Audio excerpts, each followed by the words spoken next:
I bought my tickets to fly from Fiord to Grise Fiord early in February of 2025, even though I wasn't flying to Grise Fiord until mid-August. So I paid for my tickets basically 7 months in advance.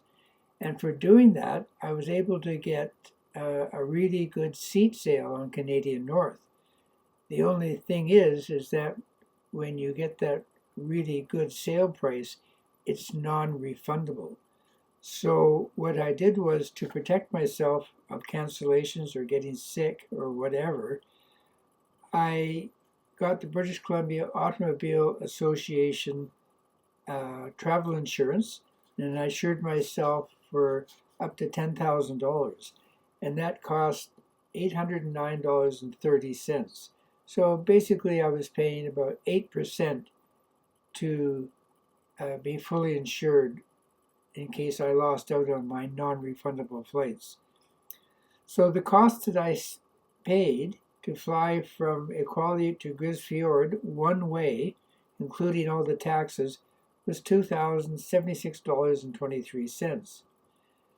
But also you have to remember it's a 2-day flight from Fiord to Grise Fiord, because the first day you fly to Resolute Bay, and the plane actually stops in Arctic Bay for a short stopover, and then you spend the night in Resolute Bay, and you have to stay at the hotel at Resolute Bay called the South Camp Hotel, run by ATCO, and that costs $525 a night.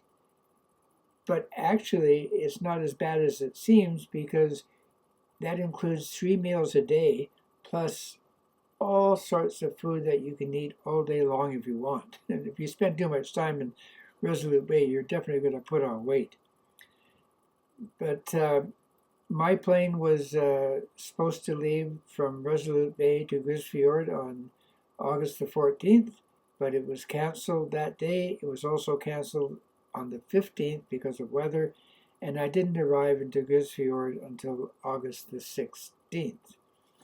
Now, what was really interesting about arriving in Grise Fiord, it was cloudy the whole way except for the last 20 minutes, where it was blue skies as we were reaching Grise Fiord. But there was a band of, looked like cloud or low fog that was just outside the mountain. And when we landed in the bright sunshine, by the time we walked from the plane to the airport terminal, the fog just set in thicker than you can imagine. And the airport manager said to me that if the plane had arrived 10 minutes later, it would have had to turn around and go back to Resolute because of the fog. And apparently that's not uncommon either, the plane having to turn around and go back. So I stayed in the Grise Fiord Lodge. I had a single room. I believe they only had 2 single rooms in the whole hotel. It's not very big, so it's really important that you reserve well in advance. And the cost of the hotel was $376.95 a night. The rooms were very basic, and you shared a washroom with all the other rooms on the floor. And as well, there was a common kitchen which all the guests shared. So on the 16th, it was a very foggy day, and that was the same day that the sea lift arrived. And at first you couldn't see the big freighter, but you could hear the foghorn going. And then on the 17th, the fog cleared up. And the sea lift was in Grise Fiord for 5 days, and they were offloading a huge amount of stuff. There was a big project to build a completely new water purification plant. That was going to take 3 years to build because they can't build in the wintertime when it's so cold. So there was a crew there to start the building of the water plant.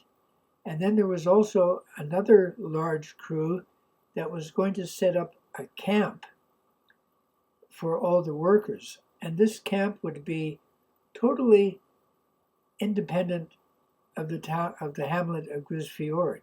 It would have its own water supply, its own electrical supply, its own sewage system, and there would be a big tent where all the workers would have their meals, and they would stay in these tents. So Grise Fiord, for the time I was there, was actually quite busy with all these crew members there to build this new water purification plant. When the fog lifted, had 4 beautiful sunny days, and the weather was actually quite warm. I think it actually got up to like plus 10 degrees. And walking around, I was definitely overdressed because it wouldn't be long before I was actually sweating. But it was very pleasant walking around, and this is where I got to see a monument carved by a local artist commemorating the people who had been located here by the federal government in 1953. And these people had come from northern Quebec, and they were promised excellent hunting grounds, and they were promised that after 2 years, if they didn't like it, they could come back. And basically, they were just dropped here, and they had to survive on their own in a completely foreign landscape. And some of the families were separated. Some were put in Resolute Bay, 300 miles away, and some were in Grise Fiord. And there was also on that monument, there's a commemorative brass plaque from the federal government when Stephen Harper was the Conservative Prime Minister of Canada, apologizing for what had been done. But it's a beautiful carving, very detailed and done by a local artist. And in the left-hand corner, it's never been finished. The left-hand corner is a rough cutout of a dog, which is very important to the people in this area, and in fact, none of it. I was also fortunate enough to witness a local hunter bringing in 2 narwhals, and I got to meet him and his wife, and they were extremely friendly. And I discovered that the meat from these 2 narwhals would be shared with the people of Grise Fiord. People could just come and help themselves. And they were butchering it right on the beach. And what they only eat the skin, so it's only about 1 inch thick that they use for their own food, and then the rest of the narwhal is used to feed the dogs. And it's quite interesting to see how world events is having an effect on even people that live in Grise Fiord, because this hunter would get 12 to 14 narwhals a year, and he would sell the narwhal tusks to a buyer in Winnipeg who would then ship them to China. But because of the trade war between China and Canada, and each putting tariffs on each other's goods, there was tariffs on these narwhal ivory tusks, and basically his income dropped in half because of world politics. So this is the stream in the middle of Grise Fiord where people get their water from. And this is what the stream looked like during most of my stay in Grise Fiord. And then there was a dramatic change in the weather. This huge storm came out of nowhere, extremely high winds, pouring rain, and Grise Fiord is known as the place that never thaws, but my experience was that things in the Arctic are changing rapidly, and things aren't the same.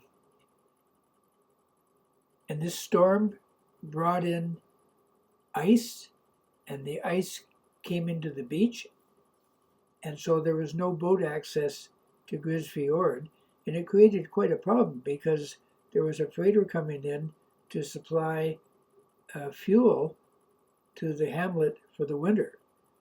And when I was there, they had an emergency meeting to discuss the situation. Also, at the night of the storm, there was a large steel fishing boat anchored just outside the hamlet, I would say about a quarter, half a mile offshore. And when this ice came in, it trapped the fishing vessel, and then the strong winds blew all the ice into Grise Fiord, and the fishing boat was taken along with it. And the crew, I think there were 6 or 7 crew members, and they were trapped in the ice. And apparently an icebreaker had to be sent for, and the people were saved. But things happened so dramatically, it was just amazing. And the bridge in the town, the RCMP thought there was a good chance the bridge was going to be swept away. That's how much water there was. So it was quite an experience. And then right after that, and you could see the weather changed. It got extremely cold, and it started to snow. And so this was in August. August, about the 22nd of August. And it got cold. And then, but on the 23rd, that's when I left, and it was quite the experience. I'll never forget Grise Fiord. I'm so glad I went. It was so interesting to see a part of Canada that very few people get to see.